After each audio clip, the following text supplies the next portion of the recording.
তাও পাবে কিনা জানি না। আমরা মোদিজিকে 30-এর উপরে আসন দেব অবিভক্ত মেদিনীপুর জেলাতে। আপনারা আরে কাউন্টিং তো হবে।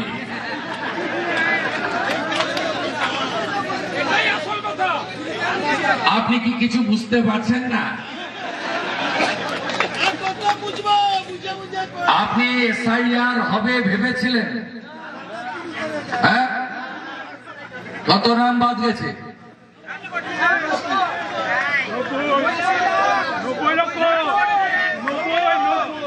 ব্রেকফাস্টে 58, লাঞ্চে 7, বিকালে চায়ে গেছে আরো 20। আপনি কখনো ভেবেছিলেন?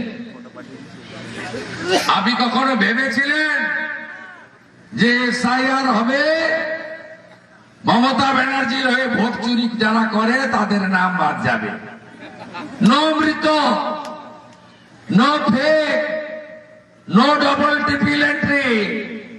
তাই বাবু এবারে নতুন কিছু হচ্ছে তো? আপনি কি লক্ষ্য করছেন তৃণমূলের গুন্ডাদের ভাষা পরিবর্তন হয়েছে? লক্ষ্য করছেন? আরো কয়েকদিন যেতে দেন, আপনাদের সঙ্গে সম্পর্ক ওরা বাড়াবে। 4 তারিখের পরে আপনাদের সঙ্গে থাকতে হবে। আচ্ছা, আপনারা কি লক্ষ্য করেছেন পুলিশের আচরণ চেঞ্জ হচ্ছে? ফোন করলে ধরছে। আপনারা কি তৃণমূলের কোন প্রচারে সিভিক ভলেন্টিয়ার ভিলেজ পুলিশকে দেখতে পাচ্ছেন? বাড়িতে বাড়িতে এসে খোঁজ খবর নেওয়া বন্ধ হয়েছে? অপেক্ষা করুন, এতে সবে সকালবেলা 9টা বাজে, এখনো ভাত খাওয়া হয়নি, দুপুর হয়নি, 17-18 দিন বাকি আছে। আপনি নিশ্চিত থাকুন। আরে ভাই, অপেক্ষা করুন। পোলিং পার্টিতে কেন্দ্রীয় সরকারের কর্মচারী থাকছে, পোলিং পার্টিতে ক্যাজুয়াল কন্ট্রাকচুয়াল একটাও থাকছে না। পূর্ব মেদিনীপুরের ডিএম রেখেছিল, ঘাড় ধাক্কা দিয়ে সরিয়ে দিয়েছে। গোটা রাজ্যে পোলিং পার্টি পরিষ্কার করা হয়েছে। আপনি কি জানেন এবারে 2টো ক্যামেরা থাকছে? একটা ভোট এদিক ওদিক হবে না। আপনার দায়িত্বটা কি? গৃহ সম্পর্ক করা, ডোর টু ডোর। কেন ভারতীয় জনতা পার্টি? কেন পরিবর্তন? চাকরির কি হলো? কৃষকের ফসলের কি হলো? শিল্পের কি হলো? স্বাস্থ্যের কি হলো? নারী সুরক্ষার কি হলো? 26,000 চাকরি চুরি হলো কেন? অবহেলা হলো কেন? তামান্না হলো কেন? দুর্গাপুর মেডিকেল কলেজ হলো কেন? আপনাদেরকে মানুষের দৌড়ে দৌড়ে গিয়ে মানুষকে বোঝাতে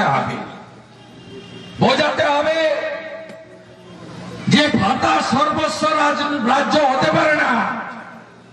চাকরি চাই বিজেপি তাই, টাটাকে চাই বিজেপি তাই, ধানের ন্যায্য মূল্য চাই বিজেপি তাই, সেচের ব্যবস্থা চাই বিজেপি তাই, ঘরে ঘরে নলে জল চাই বিজেপি তাই। আপনাদেরকে গৃহ সম্পর্ক বাড়াতে হবে। নরেন্দ্র মোদীজি ব্রিগেডের সভাতে ধরে ধরে বলেছেন যে পশ্চিমবঙ্গে কিভাবে এই সরকার কেন্দ্রীয় প্রজেক্ট চালু করতে দিচ্ছে না।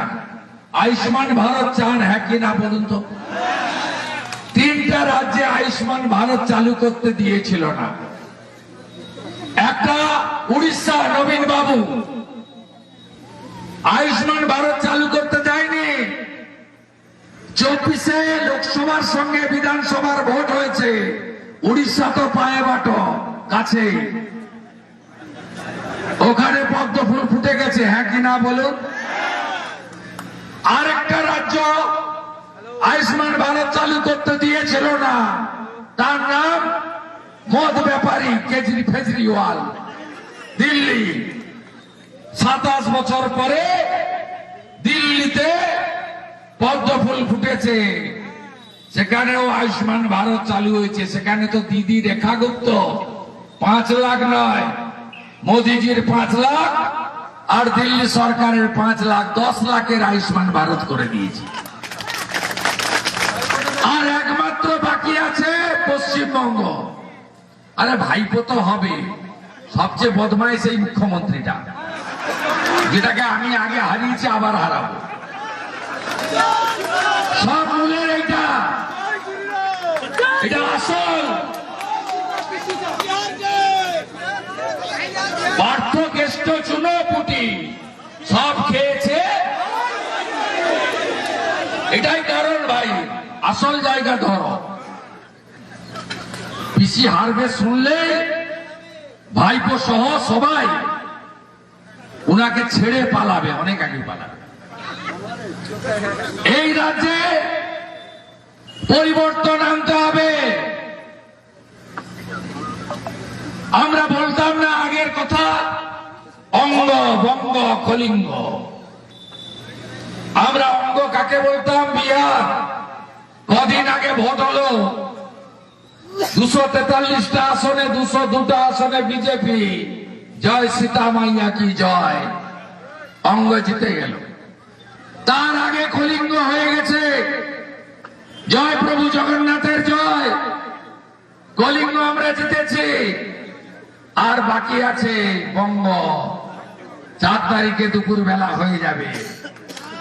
আরে দাঁতন তো গতবারই জিতেছিল, কাউন্টিং হল থেকে আপনাদেরকে ভয় দেখে তাড়িয়ে দিয়েছিল। গতবারেই জিতে গেছিলাম আমরা, এটা আমাদের সিট। এবার তো মার্জিন বাড়াবো। আর যাকে দাঁড় করিয়েছে তাকে বিজেপিকে হারাতে হবে না, তৃণমূলই হারিয়ে দিবে। সকাল থেকে রাত্রে তৃণমূলের নেতাদের শুধু হোয়াটসঅ্যাপ কল। অজিত বাবুকে বলুন এই গ্রামে আসতে, অজিত বাবুকে বলুন আর একটু ঘুরতে, এই জায়গায় যান, আমরা রেডি। আপনারা শুধু ভোট ধরে রাখুন, আমরা একে সাফ করে দেব। টাকা দিয়ে টিকিট কিনে নিয়ে এসছে আইপ্যাড কে দিয়ে।